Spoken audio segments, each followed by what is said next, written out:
Elame ajastul, kus tehnoloogia võimaldab sõnumitel ületada meeletu kiirusega riigi, keele ja kultuuri barjääre. Infosõda on saanud igapäeva osaks, millest tasakaalu ning kriitilist meelt hoida on aina keerulisem. Sellest lähemalt räägib Kaitsepolitseiameti büroojuht Harris Puusepp. Välisriigi informatsiooniline mõjutustegevus, milleks võib olla valeinfo, moonutatud narratiivide esitamine, propaganda ja muu taolise eesmärk on Eesti elanikes tekitada usaldamatust Eesti riigi vastu ning külvata paanikat. Laiemalt on eesmärgiks aga Eesti ühiskonna lõhestamine ja põhiseadusliku korra ning julgeoleku kahjustamine. Venemaa on deklareerinud alalise infosõja oma huvide kaitseks. Nad käsitlevad infot kui sõjalist strateegilist instrumenti, kus operatsiooni edukus on sama oluline kui kineetilises konfliktis ehk sõjas. Nii üllatav, kui see ka pole, siis ründab vaenulik välisriik neid, keda väidab kaitsvat.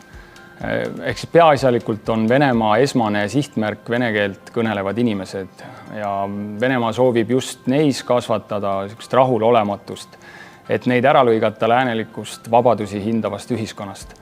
Venemaa ei soovi, et venekeelsed Eesti inimesed saaksid hea hariduse ja seeläbi ka paremad võimalused tulevikus. Venemaa soovib, et neil läheks halvasti.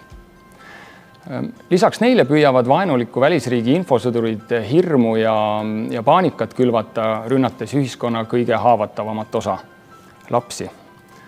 Selleks näiteks on pommiähvardused ning vägivallaga hirmutamine paljudes Euroopa Liidu riikide haridusasutustes. Väärinfoga kasvatatakse usaldamatust riigi ja selle institutsioonide suhtes, mis nõrgestab inimeste kaitsetahet, soovi toetada Ukrainat nende raskes võitluses agressori vastu.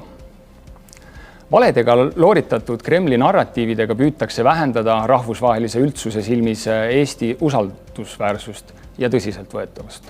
Seega tegelikkust moonutava infovälja mõju toob kaasa pingeid mitte ainult Eesti ühiskonnas sees, vaid ka rahvusvahelistes suhetes, tõstab radikaliseerumist ja kahjustab ühiskonna sidusust. Sellisele vaenulikule tegevusele on kaitsekilp olemas. Esmalt säilita tasakaal ja kriitiline meel. See on kõige olulisem. Infot saades mõtle alati, kelle huve sõnum esindab, kes sellest kasu lõikab, kas infot esitab usaldusväärne allikas, kas kõneleja on avalik või peidab end maski taha. Juhindu alati usaldusväärsetest allikatest, riigiametitest näiteks, kelle peamine huvi on sinu huve kaitsta. Nii väldid asjatut hirmu. Kaitsepolitsei pingutab vapruse ja püsivusega, et Eestis oleks julge elada.